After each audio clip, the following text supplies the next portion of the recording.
नमस्ते साथियों, स्वागत है आपका आज के इस वीडियो में। तो आज बताऊंगी मैं आपको बे माता की कहानी। तो बे माता की कहानी सुनने से पहले जानिए कि बे माता कौन है। तो बे माता माता कात्यायनी का ही एक रूप है। वह बच्चों के छठे दिन यानी उसकी छठी के दिन आती है और बच्चों के भाग्य के बारे में लिखती है। जो बे माता बच्चों के भाग्य को लिखती है वही उनको भोगना पड़ता है।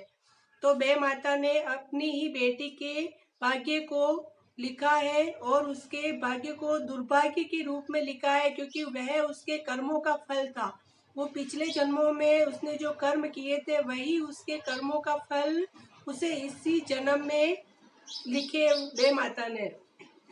तो बे माता ने लिखा है कि उसकी बेटी थी छोटी। तो उसकी बेटी ने देखा कि बे माता एक कॉपी पेन लिए कुछ लिख रही थी और पास पड़ी मिट्टी से कुछ बना रही और बिगाड़ रही थी। तभी उसकी बेटी ने उसे पूछा कि माँ तुम ऐसा क्या कर रही हो कि इसे बना रही हो और बिगाड़ रही हो। तो उसकी माँ ने उसे गोद में लेकर बोला कि बेटी, नहीं बेटी, ऐसा कुछ नहीं है, ये तो मैं बच्चों का भाग्य लिखती हूँ और इसे बनाती और बिगाड़ती हूँ, यही मेरा काम है। तो बेटी ने सोचा कि अगर मेरी माँ दूसरों के भाग्य को इतना अच्छा लिखती है, बनाती है, तो मैं तो इनकी बेटी हूँ। उसने तो मेरे भाग्य में चांद तारे हीरे मोती लिखे होंगे, महल कुछ अच्छे से साधन मेरे भाग्य में दिए होंगे, लिखे होंगे, मेरा भाग्य तो बहुत अच्छा लिखा होगा। तो उसने पूछा कि माँ तुमने मेरे भाग्य में ऐसा क्या लिखा है। तो वह उसकी माँ ने बोलने से पहले सोचा कि मैंने तो इसके भाग्य को दुर्भाग्य का लिखा है, तो इसे कैसे बताऊं। तो उसने बोला कि बेटी तू तो अब तक छोटी है, तुझे पता नहीं, तू बड़ी हो जाएगी तब तुझे बता दूंगी कुछ दिनों बाद। तो कुछ दिनों बाद उसकी बेटी ने वापस उसकी माँ से पूछा कि माँ अब तो बताओ मुझे कि आपने मेरे भाग्य में क्या लिखा है। फिर से उसकी माँ ने यानी बे माता ने उसकी बेटी को यही कहकर टाल दिया कि मैं तुम्हें 18 साल की हो जाएगी तब बता दूंगी।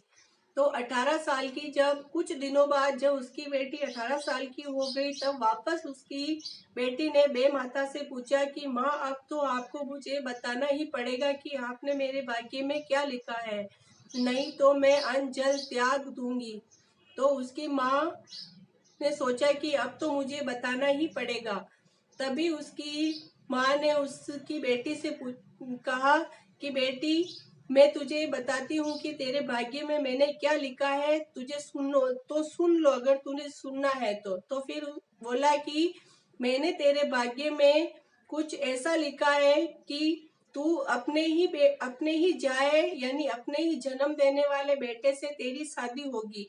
तो उसकी बेटी गुस्से से लाल पीले होकर खड़ी हो गई और बोला कि माँ तूने ऐसा क्या किया कि मेरे ही कर्म को फोड़ दिया और मेरे ही कर्म में ऐसा लिखा कि मैं अपने बेटे से शादी करूं, ये हो नहीं सकता। मैं तेरे इस लिखे हुए को टाल दूंगी, तेरा लिखा हुआ सत्य हो ही नहीं सकता। तभी उसकी माँ ने बोला कि नहीं बेटी, मैं इसे टाल ही नहीं सकती, ये जो मैंने लिख दिया वो होकर ही रहेगा। तो तभी उसकी बेटी ने बोला कि नहीं माँ, मैं इसे होने ही नहीं दूंगी। तो वह ऐसा बोलकर गुस्से में लाल पीला होकर घर छोड़कर चली जाती है और घर छोड़कर वह जंगल की ओर जाती है और जंगल में ही अपना निवास बना लेती है और वही रहने लग जाती है और वही कंद मूल खाकर अपना जीवन बिताती है।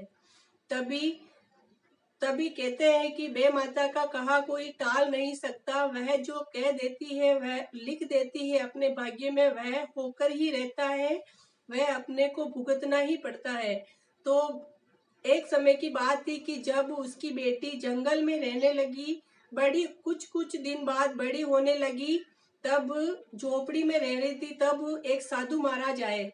तो साधु महाराज ने उसका दरवाजा खटखटाया। तभी उसकी बेटी ने बोला कि कौन है। तो साधु महाराज बोले कि बेटा, मैं तो साधु महाराज हूँ, मुझे प्यास लगी है तो आप मुझे पानी पिला दो। तो लड़की ने बोला कि सत्य का जमाना है, अगर मैं इनका चेहरा देख लूंगी तो कुछ गलत हो जाएगा। तो उसने बोला कि आप अपनी आंखें बंद कर लीजिए, मैं आपको पानी का घड़ा आपके बाहर ही रख देती हूँ। तो साधु महाराज बोले कि ठीक है, जैसा आप सोचो वैसा ही। तो उसने ऐसा किया कि साधु महाराज की आंख बंद करते ही उसने अपना पानी का घड़ा बाहर रखकर गेट वापस लगा दिया। तो साधु महाराज ने पानी पिया। पानी पीकर उसे कुछ ठंडक फील हुई। तो साधु महाराज तपस्वी, बहुत ही तपस्वी थे। उनके वह जो कह देते थे, जो मन में सोच लेते थे, वह सत्य हो जाता था, क्योंकि जमाना सत्य का था। जो कह देते थे, सोच लेते थे, वह सत्य होता था। तो उन्होंने मन में सोचा, साधु महाराज ने पानी पीकर सोचा कि भगवान करे इस बेटी को पुत्र की प्राप्ति हो जाए। तभी उसके 9 महीने का गर्भ रह गया। और गर्भ रहने के बाद उसकी बेटी ने सोचा कि ये मैं होने नहीं दूंगी, मेरा बच्चा होने के बाद इसे मैं अपने से दूर कर दूंगी।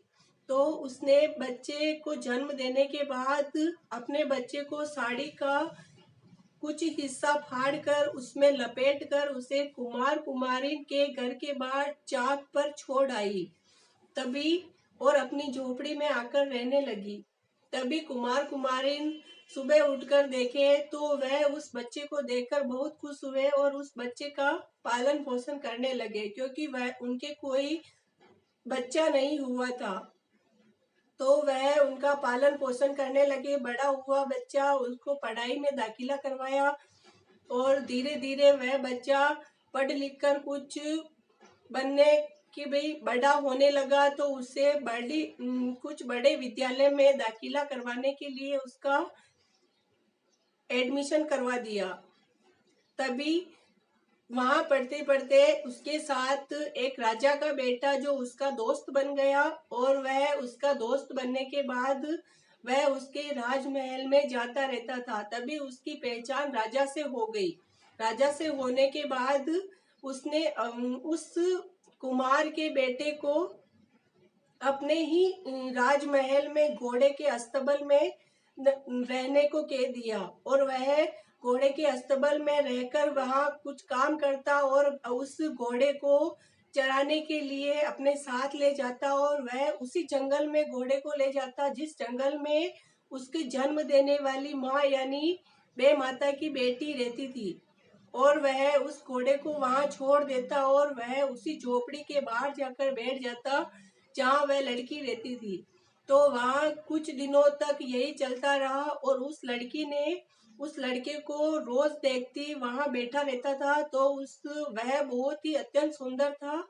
तो उस लड़की ने उस लड़के को देखकर उसका मन पिघलने लगा और उसने सोचा कि ये तो मेरा बेटा हो ही नहीं सकता, क्योंकि मैंने तो जन्म देकर अपने बेटे को किसी कुमार कुमारिन के घर के बाहर छोड़ दिया, तो ये मेरा बेटा कैसे हो सकता है, यानी मेरे माँ का कहा सत्य हो ही नहीं सकता।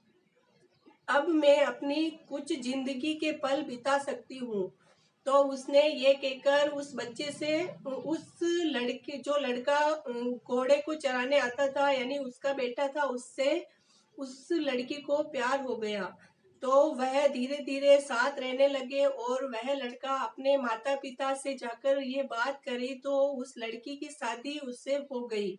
शादी होने के बाद सब कुछ होने के बाद जब रस्म चल रही थी, तो उस रस्म चलने के बाद उस लड़की को कुछ बात याद आई और उसने पूछा उस लड़के से कि आपकी उम्र क्या है। तो उस लड़के ने बोला कि मुझे नहीं पता। तो उस लड़की ने पूछा कि आपको ये भी नहीं पता कि मेरी आपकी उम्र क्या है। तो बोला कि मुझे नहीं पता। तो उसने बोला कि आपकी माँ को पूछ के आओ कि आपकी उम्र क्या है। तभी उसने अपनी माँ से पूछ के आया तो उसकी माँ ने उस लड़की से बोला कि उम्र तो मुझे पता नहीं, शायद हो सकता है कि 20 साल होगी। तो वह लड़की उसकी माँ से बोली कि आपको भी आपके बेटे की उम्र के बारे में नहीं पता कि आपके बेटा कितनी उम्र का है। तभी उसकी माँ ने जो भी हकीकत थी वह सब सच सामने रख दिया कि यह बेटा उसका नहीं है, यह अपने घर के बाहर मिला था और उस साड़ी में लिपटा हुआ मिला था। तभी उस लड़की ने उससे, उस औरत से, यानी उसकी होने वाली सास से उस साड़ी के बारे में पूछा कि आपको जो साड़ी में लिपटा मिला था वह साड़ी आप मुझे बता सकती हो क्या? तभी उसने बोला कि हाँ बता सकती हूँ। यानी मैंने उस औरत ने उस साड़ी के पल्लू को संभाल कर रखा था। तो वह कमरे से उस साड़ी के पल्लू को लेकर आई और उस लड़की के सामने रख दिया। तभी उस लड़की ने उस साड़ी के पल्लू को देखते ही वह आग बबूला हो गई और कुछ शर्म से, झिझक से एक बेशर्मिंदा हो गई कि ये मैंने क्या कर दिया।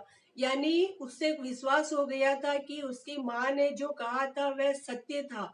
यानी उसके माँ का लिखा कोई टाल नहीं सकता, जो उसने लिख दिया वह सबको भुगतना ही पड़ता है।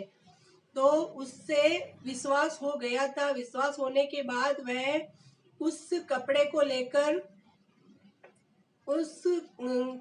लेकर बाहर, उसके घर के बाहर जो आग लगी हुई थी मटके को पकाने के लिए, उस आग में जाकर कूद गई और अपनी जान दे दी। तो इससे यह सीख मिली है साथियों कि बे माता का लिखा कोई टाल नहीं सकता। जो बे माता ने अपने बारे में लिख दिया है उसे भोगना ही पड़ता है, भुगतना ही पड़ता है, चाहे बुरा हो या अच्छा हो। यानी जैसा हमने कर्म किया है वैसा हमें भुगतना ही पड़ेगा। तो ये वीडियो मेरी आपको अच्छी लगी हो तो इस वीडियो को लाइक करना, शेयर करना और चैनल पर नए हो तो सब्सक्राइब जरूर करना। तब तक के लिए धन्यवाद।